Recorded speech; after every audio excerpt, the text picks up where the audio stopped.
হচ্ছে অল বাংলাদেশে only 2 piece আছে। এই 2 পিস ছাড়া কেউ দেখাতে পারবে না, আমরা ছাড়া কারোর দেখানোর ক্ষমতা নেই। চ্যালেঞ্জ আপনার সাথে। এই লম্বা লম্বা শিংয়ের গরুগুলো দেখতেই থমকে যাওয়া অবস্থা, হাটের শুরুতেই রয়েছে।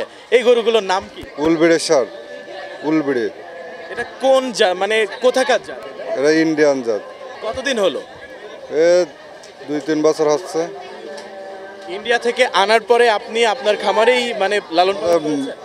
ফিরোজ আল মামুন ডেয়ারি ফার্ম আছে, ওই ফার্মের গরু। নাসিরউদ্দিন প্রোপাইটার, ওনার ফার্মের গরু। এই গরুগুলোর বিশেষত্ব কি আসলে?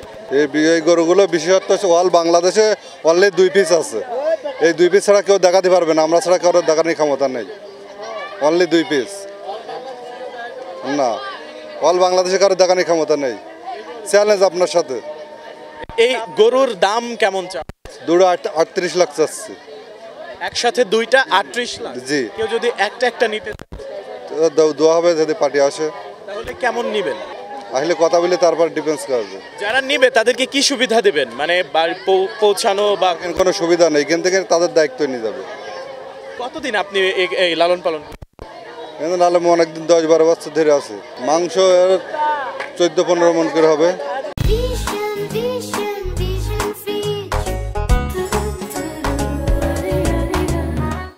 একটা গরুতে 14 থেকে 15 মণ করে মাংস হবে, সেই তুলনায় এক একটি গরুর দাম তাহলে কত করে? গরুর দাম, এই গরু তো মনে করেন মাংস হিসেবে না, গরু মনে করেন এই জাতের গরু কোনো কোথাও পাবেন না বাংলাদেশে। মহিষ আছে বড় বড়, আপনি দেখলে এরকম মহিষের কারণ নেই। দেখেন স্বভাব চরিত্রে এই গরুর মানে স্বভাব চরিত্র ভালো, ভালো স্বভাব চরিত্র।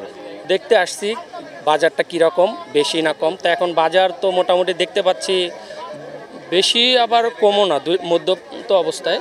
কিন্তু মূলত আসছি এই গরুটা দেখার জন্য, যে এই গরুটা হাট এখন তো বর্তমানে বাজারে পাওয়া যাচ্ছে না, তাই একটু দেখার খুব শখ হলো। তো এই মুহূর্তে আসলাম বাজারটা দেখতে, এবং পাশাপাশি এই গরুটাও দেখতে আসলাম। এখন বাজারটা এই মুহূর্তে অনেক মোটামুটি আছে, রিজনেবল। সামনে আর হয়তো বাড়তে পারে। কী জন্য? কেননা চাঁদ রাত আসলে তো সবাই তো এই একটা সুযোগ নেয়, 1 টাকা জিনিস 5 টাকা চায়, এইরকমভাবে। আপনি কেমন গরু কিনবেন? কিনবো মানে কমের ভিতরেই, এখন দেখা যাক বাকিটা যে কতটুকু পাই। আমি আমাদের সাধ্য অনুযায়ী যেটা আছে এর ভিতরে যদি ভালো পাই তাহলে তো ভালো। কবে কেনার ইচ্ছা আছে? এখনো তো বাজার জমেনি। না, এখন পর্যন্ত বাজার জমে নাই। বাজারটা হেঁটে দেখলাম, কিন্তু এখন পর্যন্ত ফাঁকা। যতটুকু গরু দেখতে পাচ্ছি এই জায়গাটাই, বাট এছাড়া আর কোনো গরু দেখতে পাচ্ছি না। তো বাজার আর একটু জমলে তখন ইয়ে করবো। কেননা আমরা সাধারণত বেশিরভাগ গরু কিনি হলো চাঁদ রাতের, বেশিরভাগ গরু কিনি আমরা। দেখতে এসেছেন নিশ্চয়, কেমন লাগছে আসলে? জি আলহামদুলিল্লাহ, ভালো লাগছে। এই কি প্রথমবারের মতো আসা? হ্যাঁ, এই প্রথমবার আসছি বাচ্চা নিয়ে।